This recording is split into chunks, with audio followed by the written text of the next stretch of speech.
2 limited time emblems that you can get by watching and gifting a sub to my live stream over at twitch.tv/Mactics during the dates and times on screen now. Hope to see you over there. Enjoy the video. Before I get to the intro of this build, let me first show you what it's capable of. I'm currently in the firing range with a bunch of esteemed Centurions, extremely tanky enemies, as you can see by my demonstration, just mag dumping Monte Carlo. They have a lot of HP. What if you could deal with tanky targets like this instead? What if you could deal with difficult targets in Destiny like this instead? We're gonna do that, and that. One shot, one shot, one shot, one shot, one shot. And yeah, they're all dead. Just like that. Welcome back to another episode of Random Guy on the Internet shows you what to use in Destiny 2 so that you can kill things fast and so that he can pay his bills from you watching his videos. Speaking of me paying my bills, short sponsor of this video, only gonna take 5-10 seconds, is Opera GX. It is a browser designed specifically for gamers with things like built-in ad blocks so that you can watch things like Twitch streams and YouTube videos much more seamlessly. For every single one of you that downloads and installs this browser through my referral link linked in the description, I get $3, which I know doesn't sound like that crazy, but that compounds really quick. If you appreciate the build videos and you wouldn't mind just like clicking the link real quick, installing it, giving it a whirl, but I don't want to talk your ear off about that too much because I want to get straight to this build. This is a pure Strand Titan build utilizing the Wishful Ignorance exotic gauntlets, and this one was actually recommended me specifically by a viewer of my Twitch stream, shout out to Gythian Prime, where we record all of these live, twitch.tv/Mactics, by the way. You should absolutely stop by. The Wishful Ignorance exotic gauntlets have what is called Wish Dragon's Talons, where you gain an additional Frenzied Blade charge, which is the standard Strand melee, so you actually get 4 total charges of your Frenzied Blade instead of the typical 3 just for using the base ability. And Frenzied Blade and Fleshette Storm briefly increase their damage with each strike. Pulses from your Banner of War return melee energy based on the number of allies healed as well. And the reason we're pulling this one out is because, one, it was already pretty decent pre-Edge of Fate, but with the Edge of Fate patch, it actually got even better. It actually got a buff in PvE, where previously the Fleshette Storm melee damage bonus increased from Wishful Ignorance was only able to go up to 50%, but now it is able to go up to 200% bonus melee damage. And when you compound that with other things, like the fact that we can get to 200 melee stat to get 30% bonus melee damage and get bonus melee damage from other sources, from things like Banner of War, you're going to be doing a lot of damage with this build, as you saw in the intro of the video. Furthermore, with the setup that I have for you today, not only do I have ways for you to get copious amounts of bonus melee damage, you can be one-shotting everything with Fleshette Storm, but I also have a setup that is going to allow you to consistently and constantly refund all of those melee charges so you can have maximum uptime on your Fleshette Storm flurries. And that is because the weapon that we are utilizing with this build is going to be the Monte Carlo, where dealing damage with this weapon reduces your melee cooldown and grants a chance to fully charge a melee ability with each kill. And what's really cool about this weapon is that the Monte Carlo method perk is better in the Edge of Fate than it ever had the possibility of being pre-Edge of Fate due to the stat rework. As an example, pre-Edge of Fate, Monte Carlo would give a base amount of melee regeneration per hit and a base amount of melee charge refund per final blow. But now with the Edge of Fate, those bonuses actually scale based off your melee stat, where if you have 70 melee stat, then that would match the pre-Edge of Fate regeneration values that you were used to seeing by default. But if you go over that 70 melee stat, which you of course will be doing because we want to get as high a melee stat as possible so we can take advantage of those juicy damage melee buffs. So if we're hovering at 100 melee stat or above, then we're going to actually get better melee ability energy regeneration refunds from shooting Monte Carlo and getting final blows with Monte Carlo. And let me show you what I mean by that. So if I'm at 45 melee stat right now, and I blow all of my melee charges, and I dump an entire magazine into this esteemed Centurion, let it go, let it go, let it go, let it go. That gets me about half of a charge back, which is kind of whatever. But if I then go ahead and throw on my melee armor again, and I put on all of my melee-based mods, and we get back to 100 on the melee stat, do that from an empty melee charge, and then I mag dump again, then as you can see, we get almost a full melee charge from an entire mag. I'm not 1000% sure, but I also believe that that is applicable to the final blows proccing as well, if I am not mistaken. So let me go ahead and put some bad armor on again. So once again, 45 melee stat. Let's go ahead and dump all of our melee charges, and let's try and get the proc where if we get a final blow we refund a melee charge. So right there, boom, we get 1 full melee charge back from the refund. But what happens if we go ahead and hop back up to 100 melee stat? Do we get more than 1 full charge refunded? I'll expend all my melee charges. Okay, so it looks like the melee stat significantly affects our melee energy per hit with the Monte Carlo, but it does not actually affect the full charge chance from proccing anytime we get a kill with the weapon. So that is good to know. What's really cool about Monte Carlo, though, is it also has the Markov chain perk, where this weapon gains increased damage from melee kills and kills with this weapon. And furthermore, once you have the Monte Carlo catalyst, once you get to 5 stacks of this, you can do the alternate reload to switch to your melee attack and use Monte Carlo's bayonet, which, if I'm not mistaken, is also going to scale with the DPS buffs from our melee stat and the DPS buffs from Banner of War. So let's go ahead and confirm that real quick. We're currently at 103 melee stat.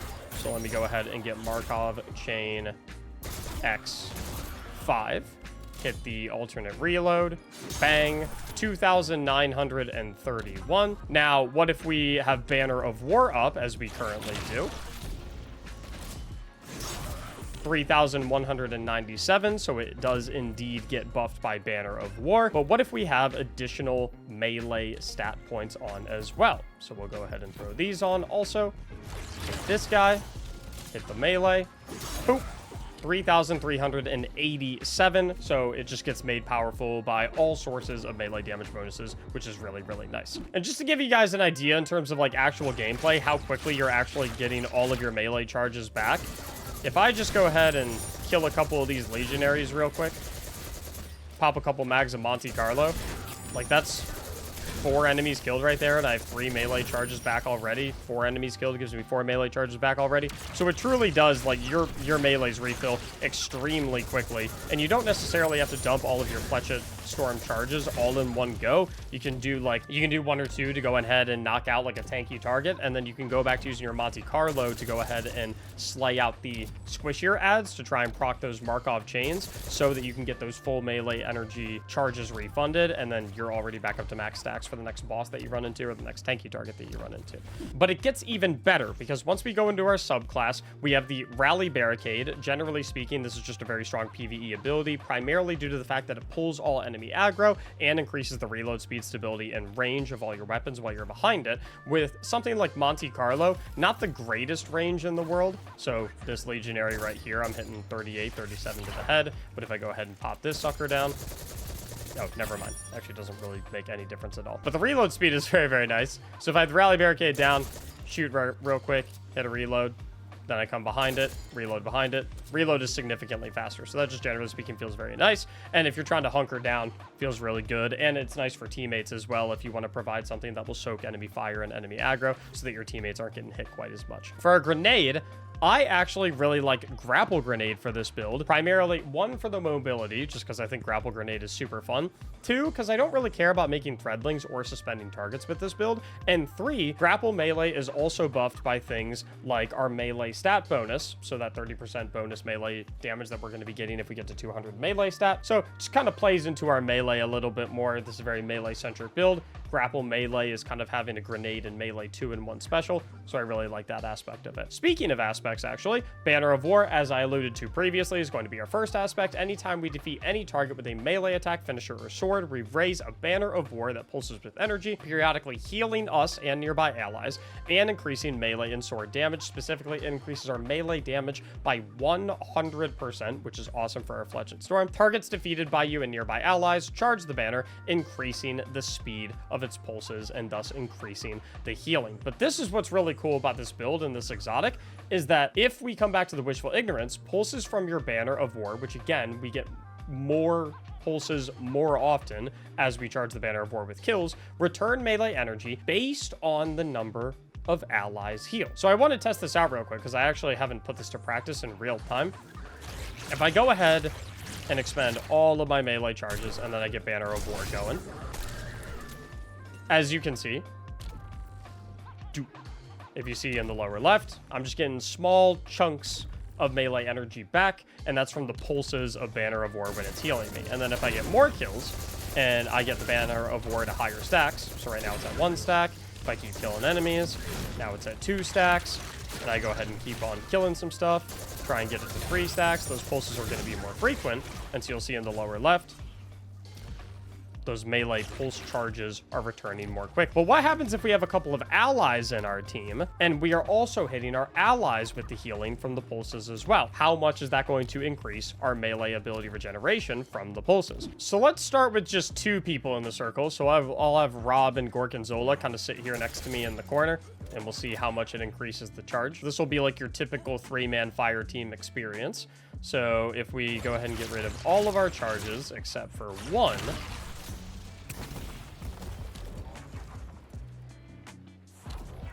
yeah, that is a very sizable chunk of melee energy, which is, you know, it's going to happen in most activities. I'm going to have you guys come back to me real quick, just the 2 of you.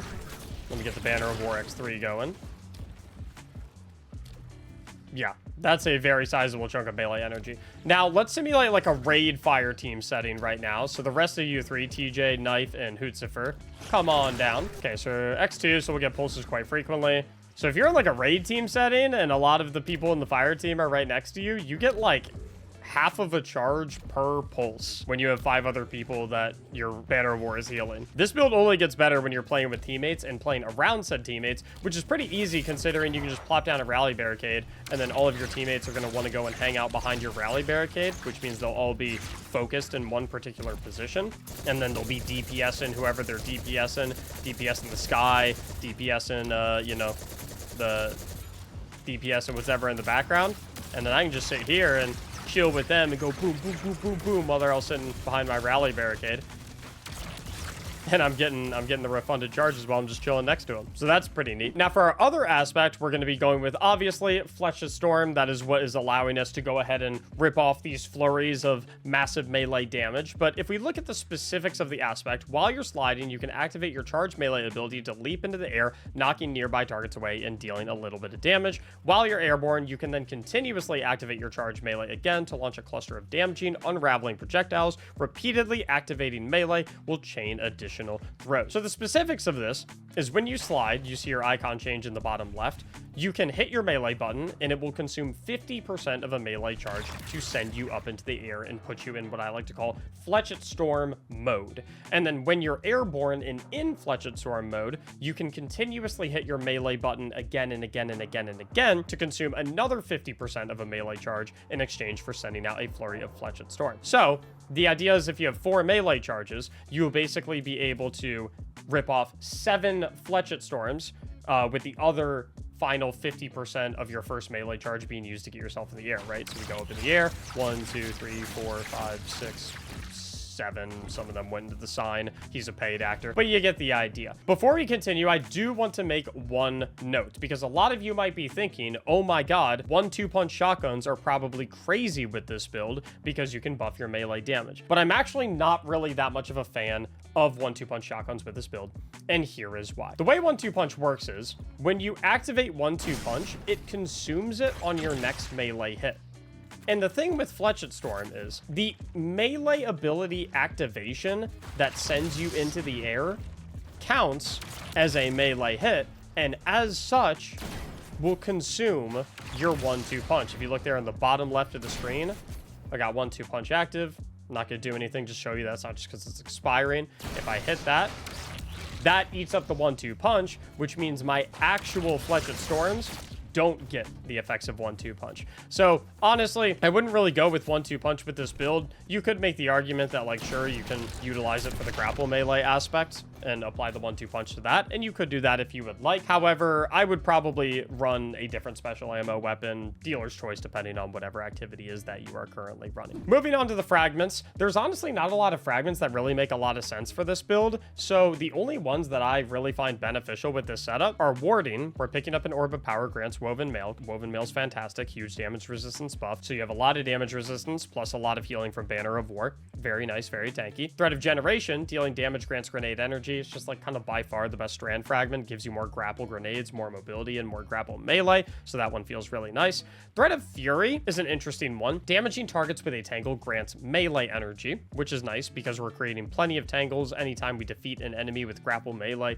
or frenzied blade / fletched storm. They're going to become strand debuff and then thus produce a tangle. My thing with Thread of Fury is it's not that necessary because we get so much melee ability energy back from Monte Carlo, and I don't love that it takes away 10 melee stat points because that hurts us in the damage department, or at least the bonus melee damage department. Yeah, it's only 3%, but it does feel a little bad. So if you really feel like you don't need this to maintain maximum uptime on your melee ability charges, then you can feel free to swap this out for something else. Finally, this is just a generally very good fragment, especially in challenging content. Thread of Isolation, landing rapid precision hits amidst a severing burst from the target, which basically means you cut their damage by 40%. This thing is just extremely versatile in all echelons of content. Land this on bosses, champions, high threat targets, boom, they automatically deal 40% less damage. Gotta love that. In terms of our stat setup, this build is very easy when it comes to stats. Just max out your melee stat, and then I would honestly say put whatever is left over into your grenade stat so that you can get a lot of